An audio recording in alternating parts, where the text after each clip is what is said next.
సీట్ల సర్దుబాటు అభ్యర్థుల ఎంపికపై చంద్రబాబు పవన్ చర్చలు. ఒకే రోజు 2 దఫాలుగా అగ్రనేతల భేటీ.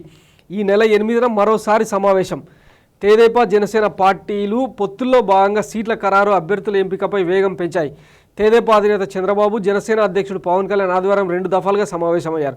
ఏ పార్టీ ఎన్ని సీట్లలో పోటీ చేయాలి, ఏ సీట్లలో ఎవరు పోటీ చేయాలి, అభ్యర్థులు ఎవరిని బరిలో దించాలి, సామాజిక సమీకరణల పరంగా ఎవరిని ఎక్కడ సర్దుబాటు చేయాలి వంటి అంశాలపై అగ్రనేతలు సుదీర్ఘంగా చర్చించారు. ఈ నెల 8న మరోసారి చంద్రబాబు పవన్ కళ్యాణ్ భేటీ కానున్నారు. ఉమ్మడి మేనిఫెస్టోలో పొందుపరచాల్సిన అంశాలు, ఎన్నికల ప్రచార వ్యూహాలు, ఇద్దరు కలిసి పాల్గొనాల్సిన బహిరంగ సభలు వంటి అంశాలపై ఈ సమావేశంలో స్పష్టత వస్తుందని పార్టీ వర్గాల సమాచారం. చంద్రబాబు పవన్ కళ్యాణ్ గత నెల 13న కూడా భేటీ అయ్యారు. సంక్రాంతి సందర్భంగా పవన్ను చంద్రబాబు విందుకు ఆహ్వానించారు. 3.5 గంటలు జరిగిన ఆ సమావేశంలో 2 పార్టీల పొత్తుకు సంబంధించిన వివిధ అంశాలపై చాలా వరకు స్పష్టత వచ్చింది. దానికి కొనసాగింపుగా ఆదివారం ఇద్దరు నేతలు మళ్ళీ కలవడం చర్చనీయాంశం అని చెప్పి వీళ్ళిద్దరు భేటీకి సంబంధించిన వార్త అనమాట. ఇక ఆంధ్రజ్యోతిలో ఇదే వార్తను ఏం రాశారంటే, ఎవరికి ఏ సీటు, బాబు పవన్ విస్తృత మంతనాలు, 32 సీట్లు కోరిన జనసేనాని 20 చోట్ల ఏకాభిప్రాయం, మరో 5 ఇచ్చే ఛాన్స్, 28 అడుగుతున్న పవన్, మధ్యాహ్నం రాత్రి 2 దఫాలుగా చర్చ, జనసేన సీట్లపై వస్తున్న స్పష్టత. రాజనగరం, రాజోలు, కాకినాడ రూరల్, ఎలమంచలి, భీమవరం, నర్సాపురం జనసేనకే, పోలవరం, బెజవాడ వెస్ట్, తెనాలి, దర్శిగూడ విజయావకాశాలే ప్రాతిపదికగా సీట్లపై కీలక నిర్ణయం. గోదావరి, విశాఖ జిల్లాల్లో ఎక్కువ సీట్లు కోరుతున్న సేన. 8న మళ్ళీ భేటీ. 14న పాలకొల్లులో ఉమ్మడి సభ, మేనిఫెస్టో ప్రకటన. కుదిరితే అభ్యర్థుల వెల్లడి కూడా. ఇద్దరు కలిసి ఒకరోజు పాదయాత్ర. సీట్ల సర్దుబాటుపై టీడీపీ జనసేన చర్చలు కొలికొస్తున్నాయి. జనసేన కేటాయించిన సీట్లపై దాదాపు స్పష్టత వచ్చింది. టీడీపీ అధినేత చంద్రబాబు, జనసేన అధ్యక్షుడు పవన్ కళ్యాణ్ ఆదివారం మధ్యాహ్నం రాత్రి పొద్దుపోయాక 2 దఫాలుగా సమావేశమయ్యారు.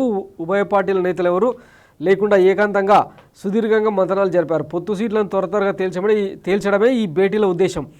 మధ్యాహ్నం తొలుత ఇక్కడ ఉండవల్లిలోని చంద్రబాబు నివాసానికి పవన్ వచ్చారు. వెంట ఎవరు లేకుండా మంగళగిరిలోని తమ పార్టీ కార్యాలయం నుంచి తన కారు తానే డ్రైవ్ చేసుకుంటూ పవన్ వచ్చారు. ఆయనకు టీడీపీ రాష్ట్ర అధ్యక్షుడు అచ్చెన్నాయుడు స్వాగతం పలికారు. తర్వాత చంద్రబాబు ఆయన లోపల తీసుకెళ్లి ఇద్దరు కలిసి ముచ్చటించుకున్నారు అనమాట. ఇది ఈ వార్త సారాంశం. వాస్తవానికి పవన్ కళ్యాణ్ అడుగుతున్నది ఏంటంటే, మొత్తం 25 పార్లమెంటు పరిధుల్లో ప్రతి పార్లమెంట్లో నికరంగా ఒక సీటు, అంటే 25 సీట్లు ప్రతి పార్లమెంట్ నియోజకవర్గంలో. తర్వాత తమకు బలమున్న ఉభయ గోదావరి జిల్లాలో కనీసం 5 సీట్లు, అంటే ఈ లెక్కన మొత్తం 35 నుంచి 40 సీట్లు జనసేనని కోరుతుంటే, అంటే వీళ్ళు ముందే ఏం చేస్తున్నారంటే, ఈ ఈనాడు కానీ ఆంధ్రజ్యోతి కానీ పచ్చమంద మొత్తం అంటే జన సైనికులను, జనసేన క్యాడర్ను, జనసేన నాయకులను ఒక రకమైన ఇంజెక్షన్ రూపంలో, అంటే ఇక మీకు ఇచ్చేవి ఇన్ని సీట్లే, ఇంతకంటే రావు, పవన్ కళ్యాణ్ అడగట్లేదు, చంద్రబాబు మోకాల కాడ మోకరిల్లుండు అనే చెప్పే ఉద్దేశంలో భాగంగా రాసుకొచ్చిన కథనం ఇది. వాస్తవంగా 27 సీట్లే పవన్ కళ్యాణ్ అడుగుతుండా. ఇదే కాపు నేతలు హరిరామ జోగయ్య, ముద్రగడ పద్మనాభన్ లాంటి వాళ్ళు పెద్ద ఎత్తున, అంటే 70 సీట్లకు దగ్గరగా తీసుకోవాలి, అట్లయితేనే కాపులకు బలం పెరుగుతుంది, రాజ్యాధికారంలో మనకు వాటా దక్కుతుందని వాళ్ళు గతంలో పోరు పెట్టిన సంగతి మర్చిపోయారా? సో అంటే ఇక్కడ పవన్ కళ్యాణ్ని అసమర్థుని చేసే కోణంలో భాగంగా, పవన్ కళ్యాణ్ అంటే చంద్రబాబు ఏం చేసినా సరే ఇంకా పవన్ కళ్యాణ్ ఓకే చెప్తాడన్న కోణంలో పవన్ కళ్యాణ్ని వీక్ చేసే ప్రయత్నంలో భాగంగా వండివారుస్తున్న కథనాలు ఇవి. సో జన సైనికులు గుర్తుపెట్టుకోవాలి. ఇంకొకటి,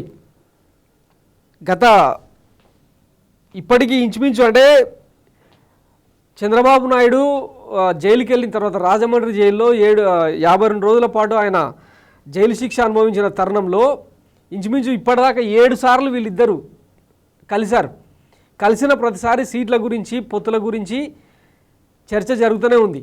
ఇంకొకటి, చంద్రబాబు అరెస్టుకు నిరసనగా ఎవ్వరూ చేయనంత, అంటే even Nandamuri family, Nara family కూడా రోడ్డు మీదకి రానంతగా పవన్ కళ్యాణ్ వెళ్ళి చంద్రబాబుతో పొత్తుకు సై అన్నారనమాట.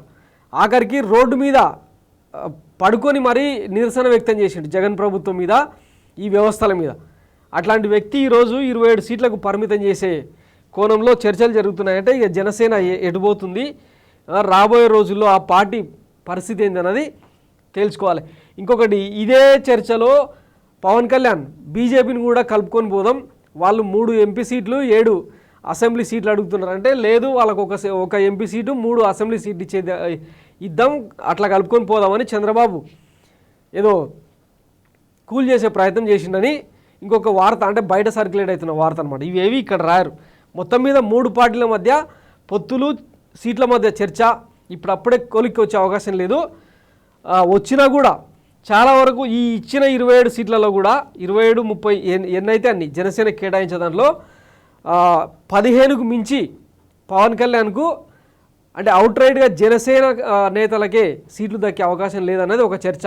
మిగతా ఎక్సెస్ సీట్స్ ఏవైతే ఉంటాయో అవన్నీ ఉమ్మడి కార్యాచరణలో భాగంగా అని చెప్పి కేవలం చంద్రబాబు నాయుడు తన టీడీపీ అభ్యర్థులను మాత్రమే ఫీల్డ్లో దింపే అవకాశం ఉందన్నది ఇది మరొక కుట్రగా సోషల్ మీడియాలో చర్చ జరుగుతుంది అన్నమాట. దీని మీద మరి పవన్ కళ్యాణ్ జనసేన కార్యకర్తలకు కానీ జనసేన నేతలకు కానీ ఎట్లాంటి సంకేతాలు పంపుతాడు ఏంటి అన్నది చూడాలి ఇక.